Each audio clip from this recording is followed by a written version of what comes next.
Bom, pessoal, hoje a gente vai falar um pouquinho de leis de Newton, tá? Então, vou colocar aqui um título aqui. Lembrando que a referência que eu estou adotando é esta, tá? A gente vai falar de leis de Newton. Seguinte, no caso aqui a gente vai falar, vamos fazer a introdução, não vai dar tempo de falar tudo sobre leis de Newton, né?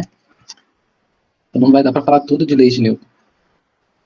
Enfim, antes de começar a lei de Newton, eu vou falar um pouquinho desse cara aqui, ó.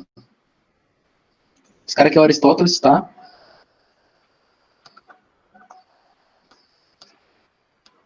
Bom, Aristóteles é um filósofo, né, como todo mundo sabe.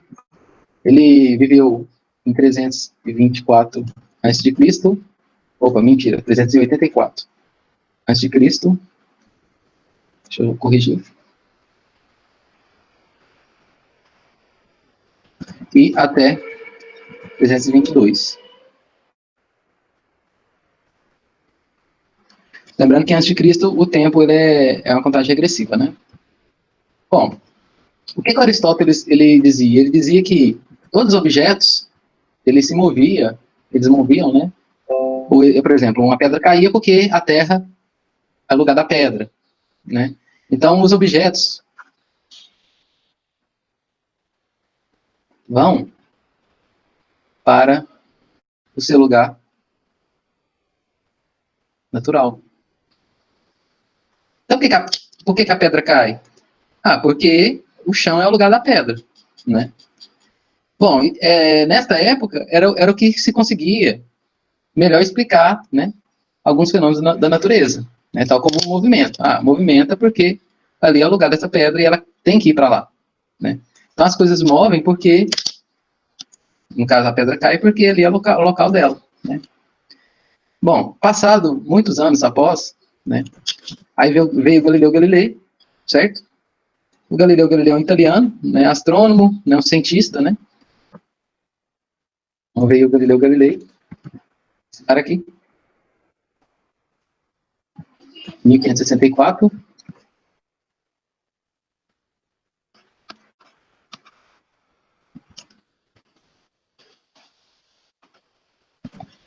Tá? Em 1564 até 1642. Viveu muito, né, para a época, né? Bom, o que acontece? Galileu Galilei ele dá um passo, né, bem à frente. Olha só o intervalo de tempo, né? Antes de Cristo e mais de 1000 anos, né? 1500 anos, quase 2000 anos após.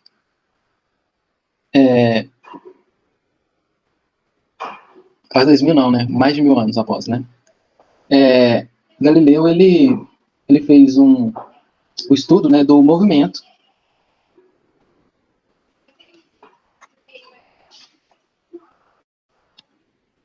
Ele estudou o movimento, né, de astros, de corpos, né, próximo à superfície da Terra, né. Ele estudou, além disso, a hidrostática, né. Então, basicamente, o movimento.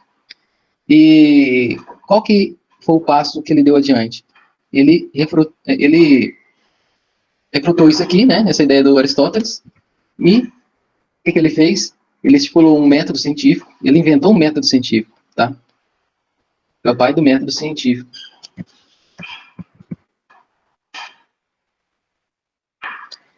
Com o que ele utilizou? Ele utilizou conhecimentos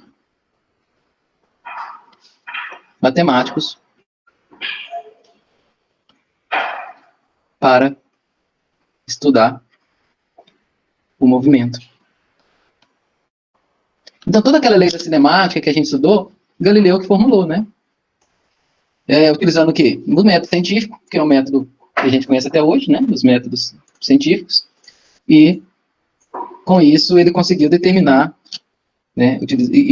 No caso, prever o movimento de corpos, né? E, com isso, ele conseguiu também definir que a Terra não era o centro do universo, né? Por quê? Porque quando ele observava os astros em movimento, se considerasse a Terra como centro, os astros eles faziam trajetórias todas caóticas, sei lá. Bom, ao passo que se ele considerasse, por exemplo, o nosso sistema solar, o Sol, como o centro, os astros fariam trajetórias elípticas, né? os astros, por exemplo, a Terra. Ele analisou também a questão da Lua, né? A Terra e a Lua. A Lua orbita a Terra, né? Então são trajetórias o quê? Mais simples. A trajetória dos outros astros não deveriam ser caóticas, né?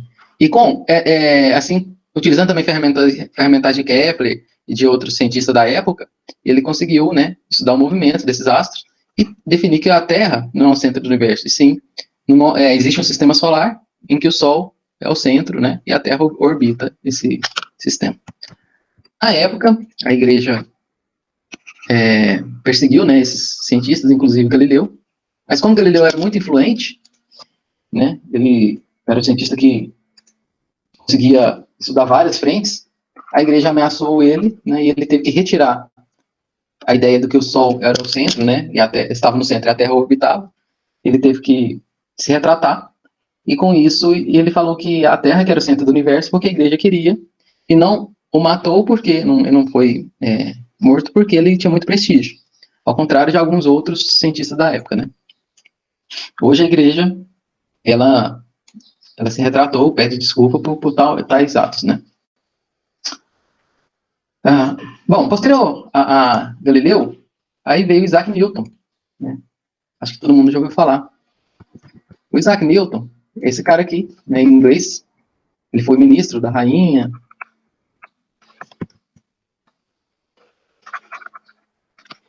O Isaac Newton viveu entre 1642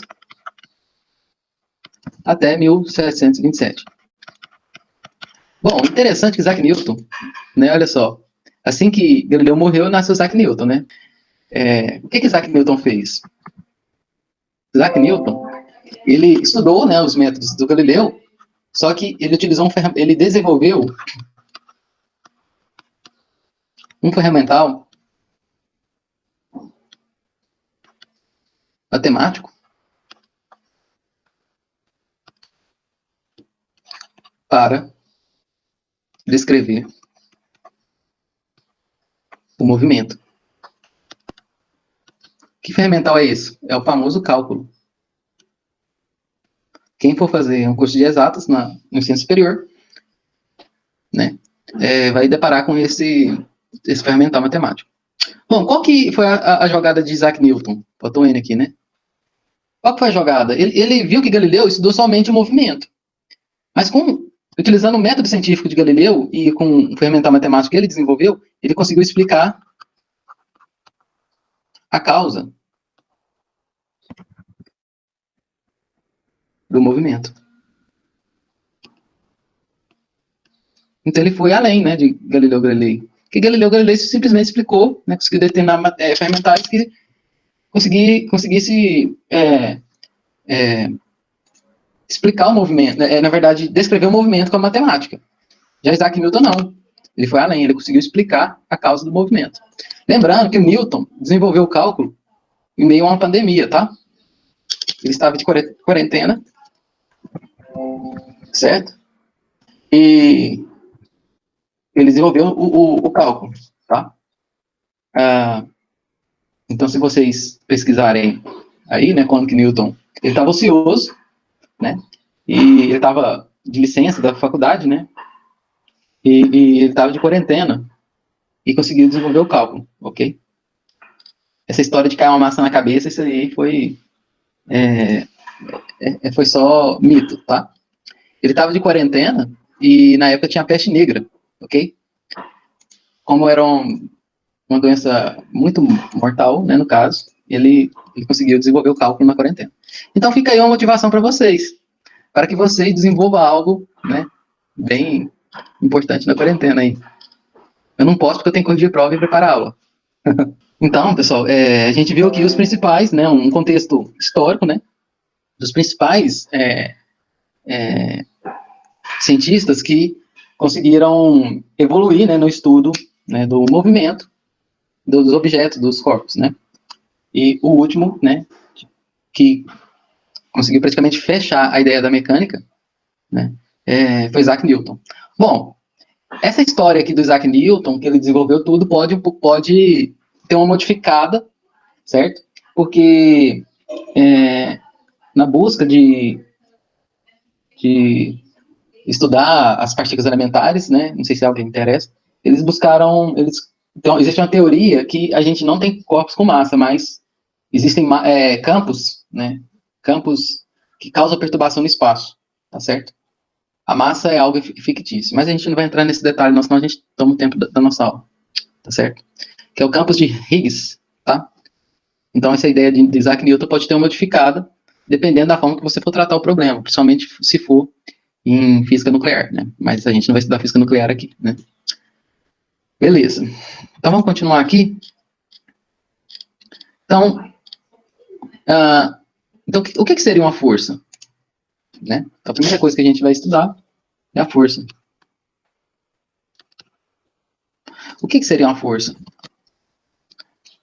Bom, a gente viu lá na cinemática, deixa eu melhorar isso aqui, a gente viu lá na cinemática o seguinte, que eu tenho corpos que se movem, só que eu tenho corpos que se movem com velocidade constante, corpos que movem com velocidade variável, eu tenho corpos que têm velocidade nula, né?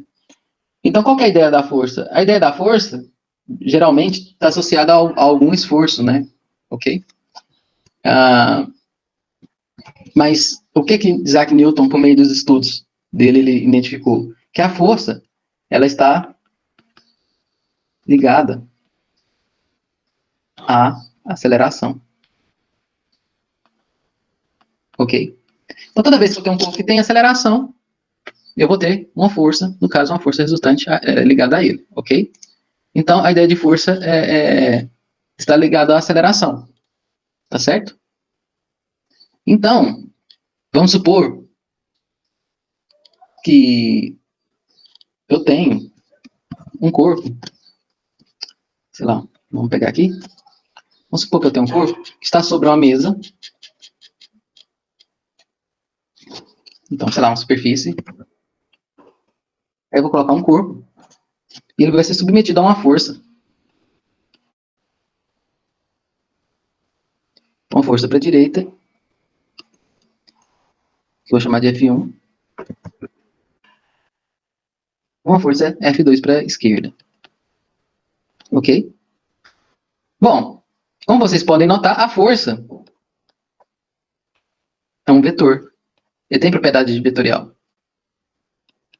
Ok? Então, eu tenho que obedecer o princípio de soma dessas forças. Bom, então se eu tenho uma força F1 para a direita e F2 para a esquerda, esse corpo aqui está sendo submetido a duas forças, de modo que a força resultante, em termos de vetores, veja aqui a setinha em cima, tá certo? É igual ao que a soma da força 1 mais a força 2. Ou seja, a força resultante é sempre ligada à soma das forças envolvidas no meu sistema, tá? Então a gente vai colocar essa ideia, que a força resultante,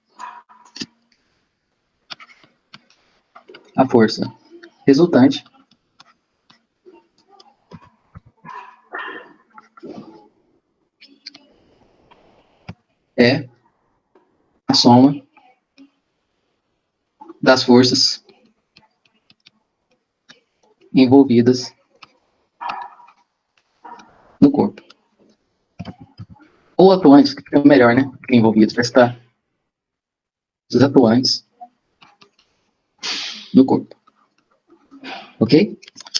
Bom, então quando eu tenho N forças atuando no corpo, eu devo somá-las. E lembrando que eu devo somá-las de modo que, da forma vetorial. Vou pegar um exemplo aqui, só pra gente, vamos pegar um exemplo até um pouquinho mais complexo, pra gente resolver, tá? Vamos pegar aqui essa régua. Vamos pôr aqui 30 graus. Uma força de 30 graus para cá. Outra força de 0 graus para a direita. Vou colocar aqui. Certo? Vou chamar aqui de F1. Aqui o corpo, né? Está sobre, sei lá, uma mesa. E aqui uma força F2.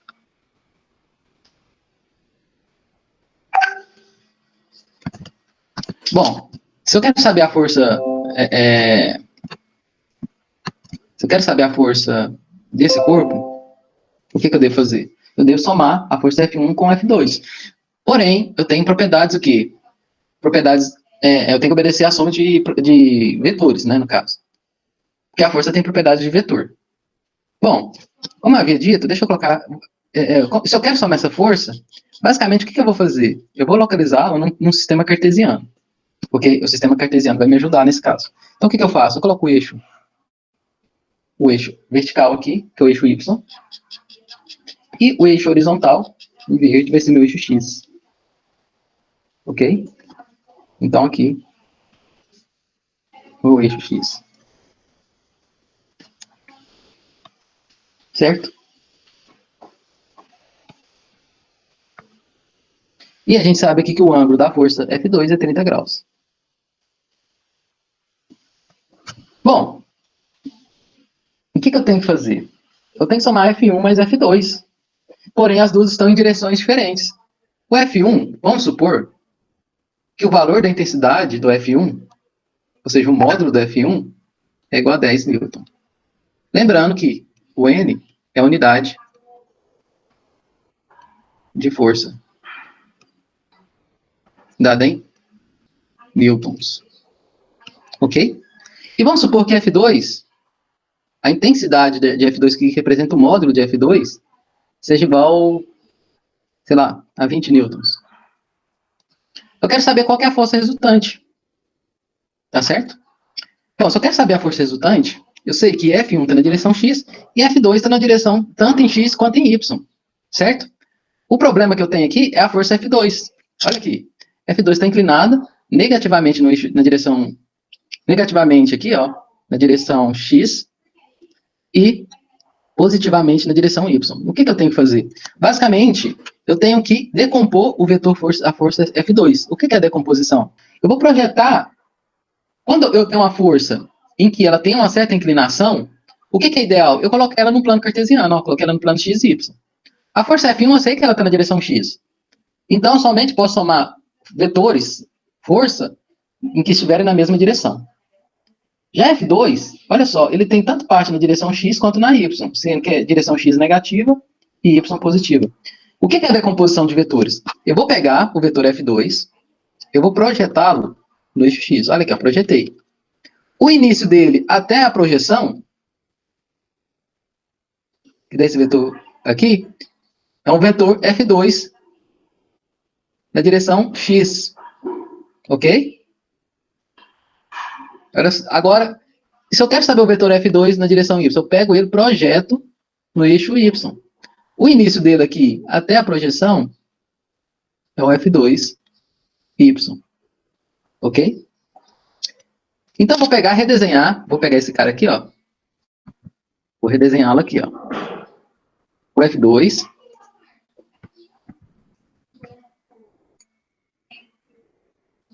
Olha só, o F2y. Olha só, o F2y mais o F2x vai me dar o quê? Vai me dar o F2. Conseguiram enxergar a soma vetorial aí? O F2y mais o F2x vai me dar o F2. Eu fiz a soma de vetor. Então, o que é a decomposição do vetor? A decomposição é a projeção do vetor F2 no eixo x e no eixo y. Ou seja, é a quebra do meu vetor em dois vetores projetados nesses eixos. De modo que se eu pegar o F2 e somar F2y, somar com F2x, tem que me dar o vetor original, que é o F2. Eu posso pegar e fazer o seguinte também, ó. Vou pegar aqui, ó, fazer assim, ó, quer ver? Eu posso colocar aqui e fazer assim também, ó. Vai ficar até melhor, né? Olha que legal. F2x mais F2y vai me dar o F2, ó. Triângulo retângulo. Qual que é o ângulo aqui? A gente viu que o ângulo aqui vale 30 graus, né? E a gente sabe o que é do triângulo retângulo? Que, vou fazer aqui embaixo para a gente não perder, que o módulo F2x ao quadrado, ó, a soma dos catetos ao quadrado vai me dar o quê? A hipotenusa ao quadrado. Então, o módulo do F2x ao quadrado mais o módulo de F2y ao quadrado vai me dar o módulo da força resultante ao quadrado. Essa informação aqui, ela é até importante para a gente. Outra informação importante é o seguinte, que cateto oposto sobre hipotenusa me dá o que tipo de função? Seno, né? Ó, então vai ser o F2y, o módulo, no caso, né? De F2y sobre o módulo de F2, que é o valor, né? Me dá o quê? Seno de 30 graus. Certo? E cateto adjacente, que é esse tamanho, sobre a hipotenusa, que é o módulo de F2, me dá o quê? Ou seja, cateto adjacente é o F2x sobre F2, me dá o cosseno de θ, que é o cosseno de 30 graus. Portanto, se eu passar esse F2 para cá, denominado multiplicando, então a gente tem que F2y, o módulo dele, é igual a quê? O módulo de F2 vezes seno de 30 graus. E o módulo de F2x, ou seja, eu estou calculando o vetor F2 na direção x, é igual a quê? O módulo de F2 vezes cosseno de 30 graus. Ok? Bom, eu vou fazer aqui em cima agora, usando os valores que nós temos. Olha aqui que interessante. F2 vale o quê? 20. Quanto que é seno de 30? Seno de 30 é meio, certo? Então, o módulo de F2 da direção y, ele é igual ao quê?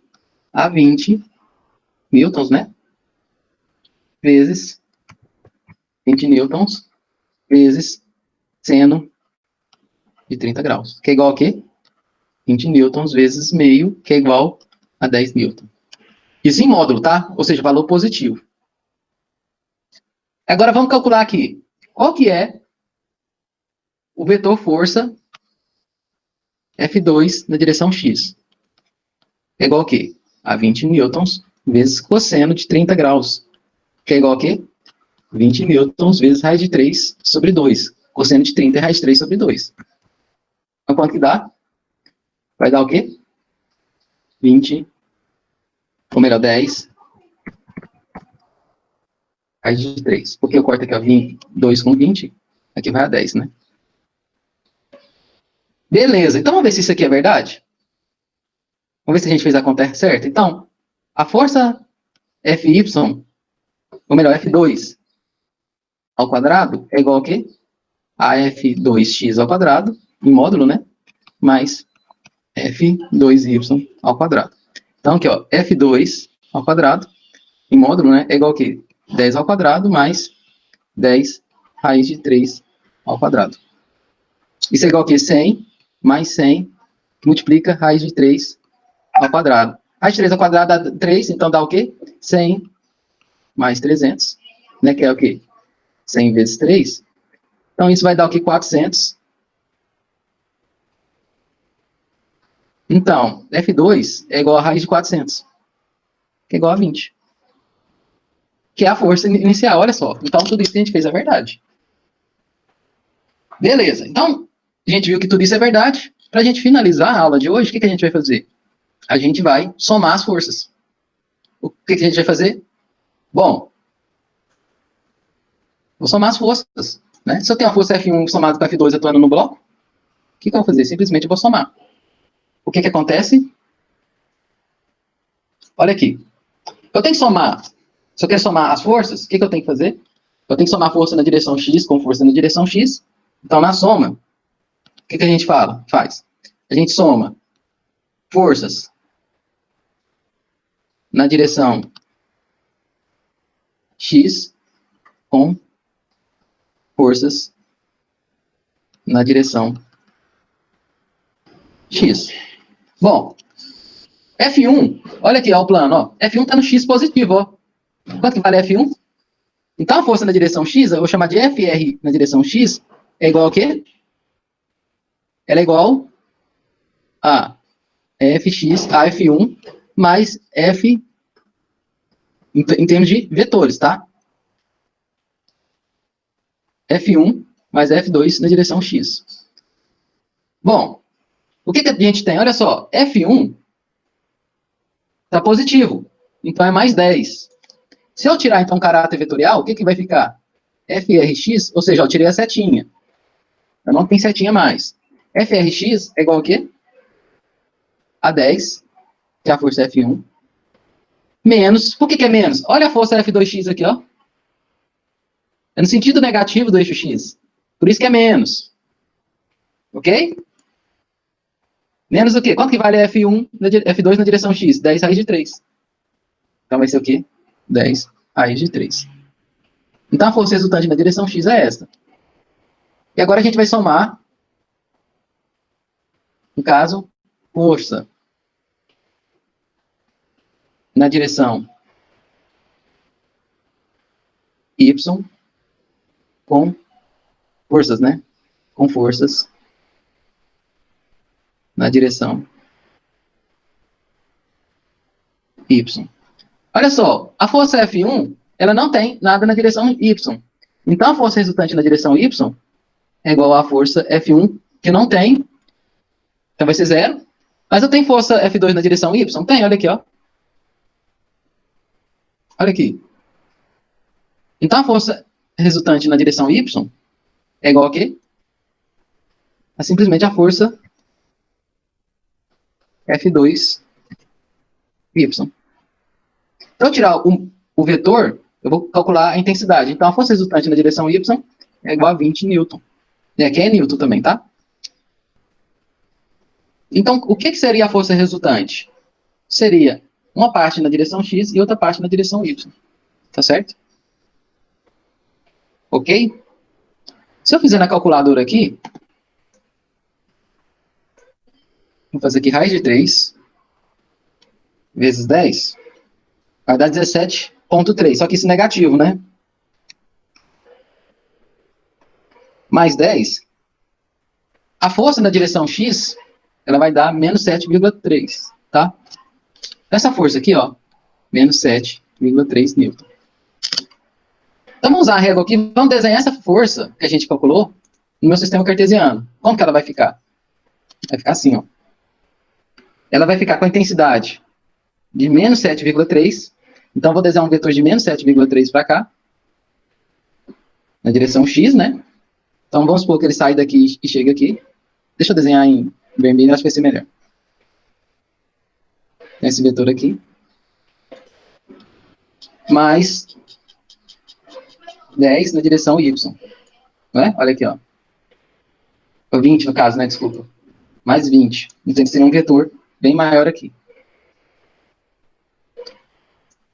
Então, o vetor resultante, ele vai ser o quê? Olha aqui que interessante. Aqui, ó. O F resultante na direção x é esse aqui. O F resultante na direção y é esse aqui. Cuja intensidade desse aqui vale 20 newton. E esse aqui vale menos 7,3. Olha só. Como ele já está orientado negativo, eu vou tirar o sinal negativo da intensidade. Então, é 7,3 na direção negativa. De modo que, se eu somar o vetor FR mais o vetor FRY, se eu somar o da direção x com a direção y, aqui, ó, estou fazendo a soma. No final do primeiro vetor, eu coloco o segundo vetor. O vetor resultante é o quê? O início do primeiro ligado no final do último. Então, esse aqui é o vetor resultante, ó. Então, a força resultante está dessa forma. A força resultante é esta aqui. Ok? Então, pessoal, hoje a gente finaliza a aula de hoje. Basicamente, é soma de vetores, tá?